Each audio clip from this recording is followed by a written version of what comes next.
Surgery లేకుండా sciatica, spondylitis, frozen shoulder కి కేవలం 45 నిమిషాలలో నొప్పి లేని అత్యాధునిక చికిత్స ప్రాణ పెయిన్ క్లినిక్. సంక్రాంతి సీజన్ వెళ్లిపోయింది. ఎవరికి వాళ్ళు పనిలో పడిపోయారు. 10 నుంచి 19 వరకు 10 రోజుల పాటు సినిమా పండగ నడిస్తే 3 సినిమాలు రిలీజ్ అయ్యాయి. సంక్రాంతి మొనగాడు అనిపించుకున్న సినిమా ఏంటో తేలిపోయింది. అయితే ఈ మొనగాడు అరుదైన రికార్డ్ ని బ్రేక్ చేస్తాడా? సంక్రాంతికి 3 సినిమాలు వస్తే గేమ్ చేంజర్ బ్రేక్ ఈవెన్ కి దూరంగా ఉంది. డాకు మహారాజ్ 4-5 రోజుల్లో పెట్టుబడిని రాబట్టనుంది. ఇక లేట్ గా వచ్చిన సంక్రాంతికి వస్తున్న రికార్డ్స్ బద్దలు కొడుతోంది. 6వ రోజు ఎక్కువ కలెక్ట్ చేసిన RRR రికార్డ్ ని బ్రేక్ చేసింది. RRR 9,54,00,000 కలెక్ట్ చేస్తే సంక్రాంతికి వస్తున్నాం 14 కోట్ల షేర్ కలెక్ట్ చేసింది. సంక్రాంతికి వస్తున్నాం థియేటర్స్ లో ఫ్యామిలీ జాతర నెలకొంది. వారం తిరగకుండా 100 కోట్లు కలెక్ట్ చేసింది. సినిమాను 50 కోట్లకు అమ్మితే 200 కోట్ల గ్రాస్, 100 కోట్ల షేర్ రాబట్టింది. 6 రోజుల్లో డబుల్ ప్రాఫిట్ రావడంతో లాంగ్ రన్ లో ఎంత కలెక్ట్ చేస్తుందా అన్న చర్చ మొదలైంది. వెంకటేష్ ని అరుదైన రికార్డు ఊరిస్తోంది. Pan India hits RRR, Pushpa 2 మినహాయిస్తే తెలుగులో మాత్రమే రిలీజ్ అయిన సినిమాల్లో అల వైకుంఠపురంలో అత్యధికంగా 160 కోట్ల షేర్ రాబట్టింది. ఇప్పటికే 100 కోట్ల మార్క్ దాటిన సంక్రాంతికి వస్తున్నాం అల వైకుంఠపురంలో రికార్డు పై కన్నేసింది. అల వైకుంఠపురంలో సంక్రాంతికి రిలీజ్ అయి రికార్డ్స్ బద్దలు కొట్టగా ఇదే సీజన్ లో వచ్చిన సంక్రాంతికి వస్తున్నాం బాక్సాఫీస్ వద్ద ఎన్ని కోట్లను సెట్ చేస్తుందా అన్న చర్చ మొదలైంది. ఈ కలెక్షన్స్ జోరుకు ఇప్పట్లో బ్రేక్ పడేటట్టు కనిపించడం లేదు. ఇంకో 20 రోజుల వరకు ఫిబ్రవరి 7th వచ్చే తండేల్ వరకు క్రేజీ మూవీ రావడం లేదు. అప్పటి వరకు ఈ సంక్రాంతి సినిమా జాతరే నడుస్తుంది. డిసెంబర్ 5న రిలీజ్ అయిన పుష్ప 2 40 రోజులైనా ఇప్పటికీ ఎంతో కొంత రాబడుతోంది. ఈ లెక్కన సంక్రాంతికి వస్తున్నాం జోరు కంటిన్యూ చేయనుంది. మరో క్రేజీ మూవీ కూడా లేకపోవడంతో ఆడియన్స్ కి ఈ సంక్రాంతి బ్లాక్ బస్టర్ తప్ప మరో ఆప్షన్ కనిపించడం లేదు. ఈ లెక్కన సంక్రాంతికి వస్తున్నాం అల వైకుంఠపురంలోనూ మించుతుందా? ఒకవేళ రికార్డ్ బ్రేక్ అయితే ఎన్ని రోజుల్లో చేస్తుందో చూడాలి. మరి సినిమా హిట్ అయింది కదా అని 2-3 వారాలకి పాటనో సీన్స్ నో కలిపితే కలెక్షన్స్ పెరుగుతాయా? ఆ మధ్య 2 పెద్ద సినిమాలకి 2 పాటలు కలిపితే పాజిటివ్ రిజల్ట్ ఎందుకు రాలేదు? లేటెస్ట్ గా పుష్ప 2 కోసం 20 నిమిషాలు కలిపితే రోజుకి 20 లక్షలు కూడా రాలేదా? చివరికి ఫ్యాన్స్ కూడా ఎందుకు చూడడం లేదు? ఈ సంగతి మేకర్స్ కి తెలిసినా ఎందుకు కలుపుతున్నారు? పుష్ప 2 రికార్డుల మీద రికార్డులు క్రియేట్ చేసింది. ముఖ్యంగా హిందీలో అయితే 700-800 కోట్ల మార్కు దాటేసిన ఫస్ట్ సినిమాగా నిలిచింది. 1800 కోట్ల గ్రాస్ కలెక్ట్ చేసి బాహుబలి 2 రికార్డును కూడా దాటేసింది.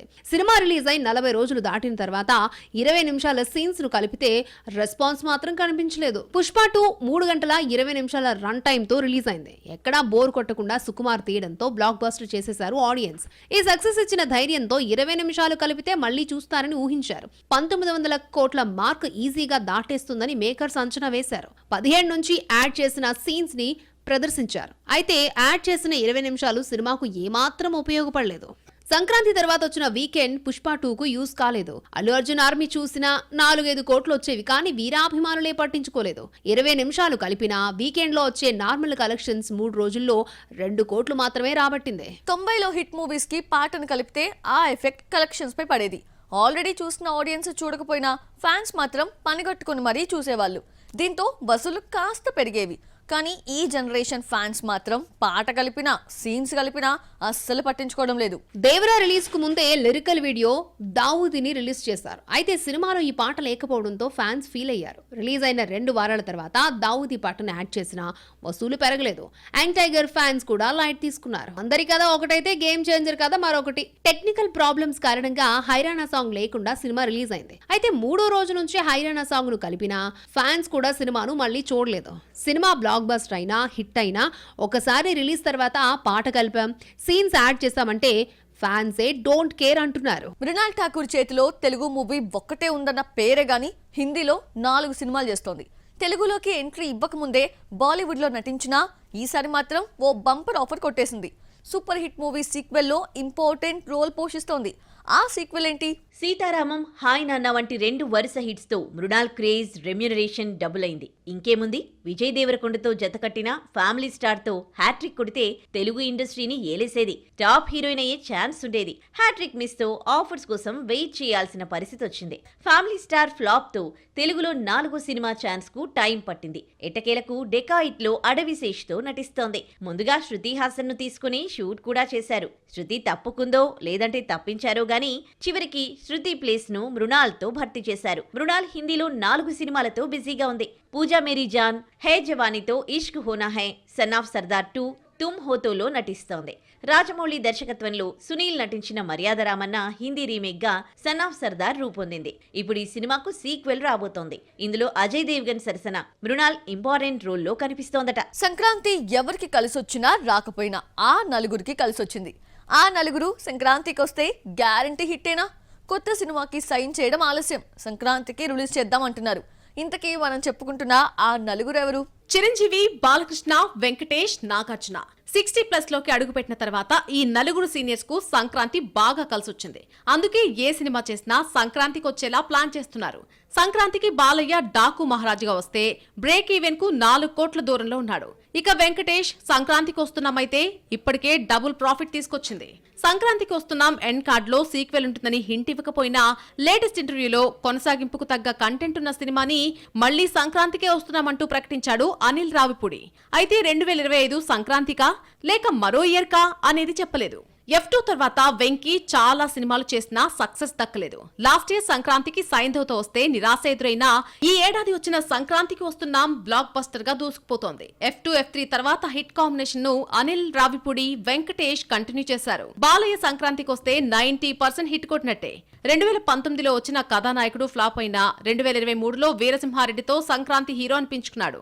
బాలయ్య 100వ సినిమా గౌతమిపుత్ర శాతకర్ణి సంక్రాంతికే వచ్చి చిరంజీవి ఖైదీ నెంబర్ 150ని ఢీ కొట్టి మరీ హిట్ కొట్టింది. ఈ సంక్రాంతికి విశ్వంభరాతో రావాల్సిన చిరంజీవి మిస్ అయ్యారు. కొడుకు రామ్ చరణ్ గేమ్ చేంజర్ కోసమే కాకపోయినా VFX వర్క్ పూర్తి కాకపోవడంతో విశ్వంభరాను వాయిదా వేశారు. ఇలా చిరంజీవి తనకు కలిసొచ్చిన సినిమా పండుగకు రాలేకపోయాడు. రాజకీయాల్లోకి ఎంట్రీ ఇచ్చి 10 ఏళ్ల పాటు మేకప్ కు దూరంగా ఉన్న చిరంజీవి ఖైదీ నెంబర్ 150తో రీ ఎంట్రీ ఇచ్చారు. సంక్రాంతి బరిలో దిగి కెరీర్ లో ఫస్ట్ టైం 100 కోట్ల షేర్ చూశారు.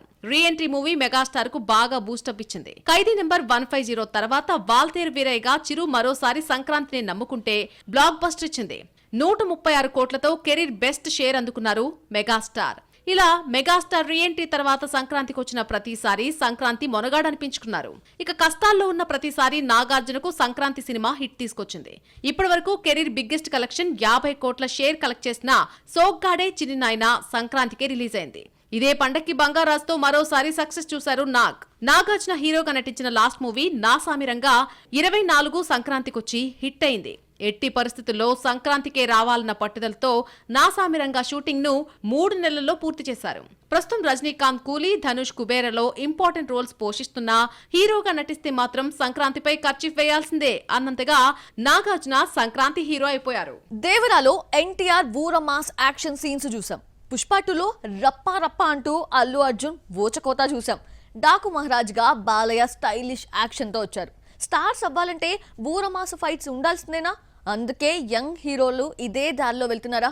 లేటెస్ట్ గా రిలీజ్ అయిన టీజర్ లో ముగ్గురు యంగ్ హీరోల మాసిజం ఎలా ఉందో చూసేద్దామా? బెల్లంకొండ సాయి శ్రీనివాస్, మంచు మనోజ్, నారా రోహిత్ వీళ్ళు ముగ్గురు కలిసి నటిస్తున్న భైరవన్ నుంచి వచ్చిన teaser out and out action pack తో నిండిపోయింది.